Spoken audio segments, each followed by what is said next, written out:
welcome back to the Illume YouTube channel, everybody. We are here with Angie Shaw of the Boots, Burns 1876 Boots Company. How did you get to this point? Let's start there. Okay. So I started building boots. It's probably been about 7 years ago. It was kind of an accidental thing. I was working actually in the manufacturing office for Burns Saddlery. Okay. And then one day they needed a little help on the sewing machine. So I'm like, maybe I'll just jump on there and try it. And I actually did okay. And so a little while after that, they started the boot shop, and I decided to go start sewing boot tops. And so that's kind of how I worked my way in there. Worked your way in there. So how did you get into the company in the first place? I started with Burns Saddlery. Gosh, it's probably been, I don't know if I should tell you how many years ago. It's been 22 years ago. And I started right after I got married. I knew the family, and so one day I was in the store shopping for my husband, and Dana asked me if I wanted a job. So I started in sales. Okay. She just asked you right there. Yep. Cool. She did. That's the Dana thing to do. Yep. Yep. Yeah, it's a long time ago. Yeah. So you started in sales, and then you were in the saddle management, or? Yep. So I've been in a lot of different positions for Burns. Tell me. So I started in sales, and it was back when Burns Saddlery had like 10,000 pairs of boots in the basement and all the clothes upstairs. From that, I kind of transitioned into more of like inventory, data entry, that type of thing. And then after that, I did take a couple years off when I was having my kids, and I stayed home with them for about 5 years. But when I came back, I started in inventory control and shipping and receiving. And then I moved to the manufacturing shop and was the office manager. So it didn't really start out as a passion with leather, but just a gradual increase of expertise kind of a deal? Kind of. Okay. Yeah. So what position do you do now at the boot shop? So right now I'm the general manager over the boot shop. What's your favorite part of that? My favorite part of the entire process. So I like seeing like a boot order. Like I like seeing it on paper, like the design part of it. I like seeing it, comparing it from the paper to the finished product. Okay. Just kind of like seeing the concept. Yeah, all like the having way. the vision and then seeing the vision come to life. That's cool. That's cool. What's your favorite project you ever worked on then? Oh, I don't know if I have just one favorite project. I wanna hear There's been, I don't know. Let's see. So there's been a few like fun custom boots we've done. Some that seem like really challenging. I don't have one specifically, but it's always fun to see like when you're really worried about how it's going to turn out and then it turns out better than you expected. Yeah. Had a few of those. How much work is a boot from start to finish? How much work is that? So it depends on the details of the boot. It can take hours and hours. A simple boot probably could take maybe 12 hours, but it depends if you want to do inlays and overlays and how many rows in your stitch pattern and all that. But you could, yeah. I've heard there's a lot of steps. How many steps is there to build a boot? So in our shop, it switches hands over 100 times. So like step to step. Over 100 times? Okay. Over 100 different steps. Dang. Yeah. That's cool. Is this the, out of everything you've done, is this like the creative side? I know that there, a lot of people that I talk to, they get in slumps because leatherwork is so creative and it's so personal to a lot of people. What do you do to not kind of get overwhelmed or to kind of hit that wall on your creativity? There definitely is kind of a wall that you Yeah. hit sometimes in the creativity part of things. You just kind of have to push through it, like take things around you for inspiration, and yeah, sometimes it'll come to you in the middle of the night and be like, oh, that's it. That's what we're gonna do. What do you do in your free time to kind of reset for your day? Like, I am with my family in my free time. Yeah. You're like, that's free time. Yeah, kind of. Yeah, we'll like go for rides or just hang out as a family, play games. That's good. That's probably my favorite thing to do right now with my kids.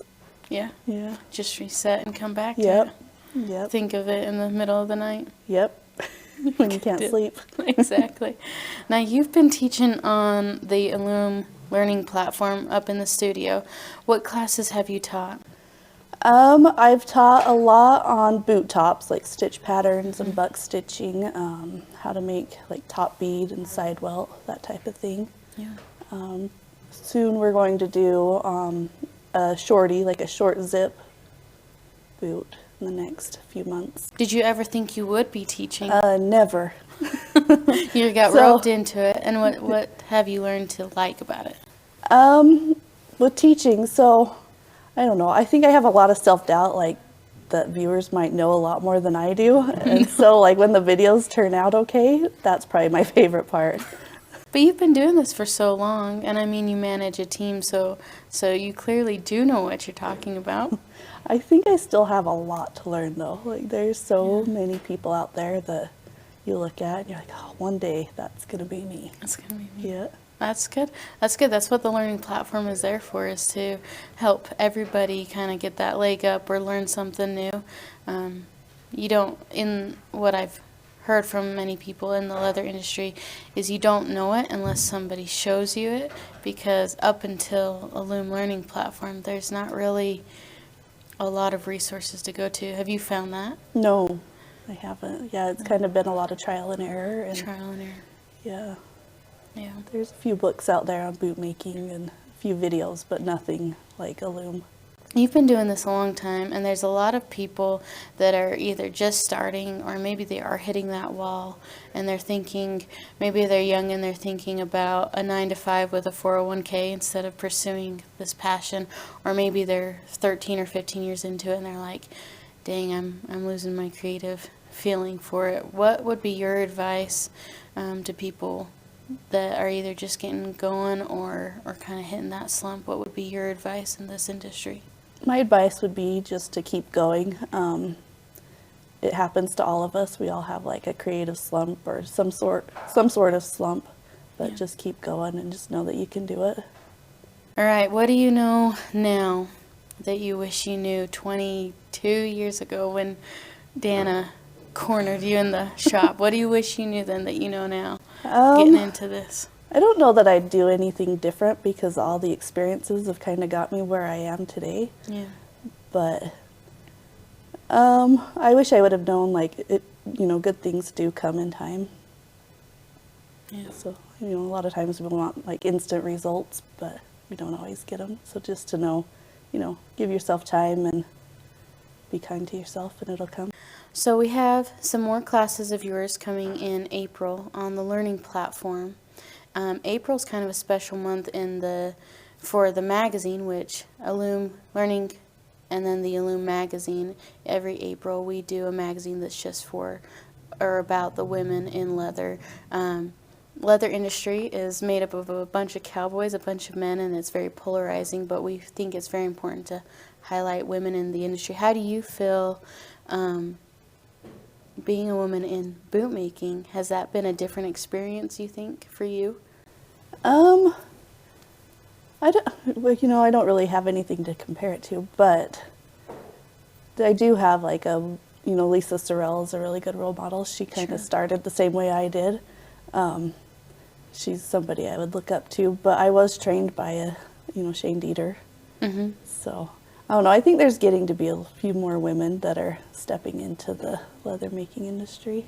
There for sure are. There's a lot of women coming into the industry, and it's just great to see women being successful. But if you in the industry, who do you look up to for guidance, for inspiration? Who are you looking up to? So I have a few. I have a handful that I look up to. They don't know it, but I do. So first would probably be Shane. He's the one that got me kind of going into boots. Mm-hmm. Taught me how to sew and assemble tops and everything. Next would be Lisa Sorrell, just because she's great. Yeah, she started kind of the same way, like started stitching boots, and I hope to be as knowledgeable and, know the things she knows one day, a few more years. And then Texas Custom Boots. I think he has some really, really cool videos and cool boot designs, and he, they all look awesome. So I'd say he's one of them. Marcel Marsman, he's got some really cool stuff out there. So those would probably be my main people that I kind of, like when I have questions, I kind of look towards, their work to see what they do. Do you ever get together with them at all and No, collaborate? No. We should get you collaborating with them. Yeah, I've met Lisa one time, but I've never met the others. Lisa's great. Yeah. I see her at a bunch of shows, and she is as good as you think she is. Yeah. So what do you see in your future with the company, with yourself? I know you said you never envision yourself being a teacher on Illume, but for everything with Burns Boots, with teaching, what do you envision for yourself? Yeah, even 20 years ago, I wouldn't have ever thought I'd be in leather crafting either. So, Right? Yeah. I'd like to just keep learning, learn more about fit and all that. Learn more about the whole process of everything, how, different techniques, because everybody does things a little bit different. Yeah. Maybe go out to other people's shops. That would Have you be thought wonderful. about that? Oh yeah, I've thought about it a lot. What would be your top 3 shops to visit? Probably If just those people I just don't talked to you about. throw the blanket over and take their coffee break and be like, Yeah. bye. Yeah, those would probably be the people I'd go visit. Texas Custom Boots, Lisa, Marcel Marsman would be fun. That'd be cool. Yeah. Maybe I could get you in touch with Lisa. I talk to her kind of regularly. She's a cool lady. Yeah. We could get you hooked up. Yeah, those would be fun to visit. Yeah. Some of the big shops would be fun to see too, just Yeah. see how they've got all their processes going, and Yeah, that would be really fun. that'd be good. It's the more people can share minds and share ideas, and it's some things that you were set on can be rocked a little Oh, bit, and for that's sure. always good. Yep, that's one thing. You always know there's different ways to do things that Yeah. sometimes the results are better, sometimes they're the same, sometimes they're not so good, but there's definitely different ways to. Yeah. Things you don't even think about. Yep. Well, that's cool. It's a really neat journey from I was just getting my husband something, and then Yeah. ending up Yeah. running the boot I was shop. probably in here, buying Wranglers or something. Yeah. But yeah. That's a how- really cool journey, and there's probably a lot of people that can relate to that. One day changes their course, and maybe it's not a smooth ride, and maybe there's holes in it, but I think a lot of people can relate to your story, and now they find themselves living that life that they wanted to. So tell us about the shop at Burns Boots. It's probably a little different than most people see. You've got kind of an assembly line, if I'm not mistaken. But tell us about the shop and the employees and how that all is set up. It's probably very unique. Yeah. So the boot shop started in central Utah, in Salina, Utah, about 7 years ago, give or take. And we just started with, I think it was 3 people. We've got closer to about 15 now. And it is kind of a production assembly line. We've got people that focus on the top stitch. We got people that focus on assembly. What have been some of the bigger successes and bigger challenges as the shop in the last 7 years? What has been the bigger challenges and the bigger successes there? Probably one of the biggest was COVID. We got down to Sure. 2 people, Right in the middle of that. Yeah. So that was probably one of the biggest, how do we keep that going with just a couple people here to work and get things built. And you then- were one of the 2? Yep. I Okay. was one, and then Sue Williams was one. And then Shane, he would, he stayed home at the time, but he would come in, show us a couple things, and then head back home where we were social distancing and all that. Yeah. And then right after COVID, our boot shop actually tripled in size, so that had challenges of its own. What did that do from going from almost like a skeleton crew, and probably there were a lot of global challenges with leather and product during that time. What was that like? So at that time, I was doing more sewing than anything. I wasn't doing all the ordering and all that, but you'd learn to work with what you had. Try and make it work. Try not to make too many mistakes. Yeah, yeah, don't waste anything. Yep. And then as the manager out there, and as somebody who brings people in that have never done anything with a boot before, what has been the biggest learning curve with that whole process? The biggest learning curve for me is, just I have to accept help from the entire, team. Let them become experts too, and help with the training and all that. Yeah. Kind of stick to what I know, let them, become experts in what they know. That's not easy though, to let No. somebody else. Yeah, because, when you work on it so long, Yeah. go from that 2-man crew, it kind of becomes your baby. Yeah. And so, yeah, just to let other people in. And What's the piece of advice you give to the new people in the shop? just to keep going. Like, it does get frustrating, and sometimes you want to quit, and just to know that one day it'll just click and you'll get it. Things will come easier. Like when we're training, a lot of people will say like, "Oh, you make that look so easy and fast." And like one day that will be them. Yeah. Yeah. Just to keep going and not give up then. Yep. For sure. It's good advice for everybody. Oh yeah, in Just life, keep right? going. Right. We all get there. Yeah. Yeah, no kidding. Well, thank you for taking the time to chat with me today. It was really nice getting to know more about what you're doing.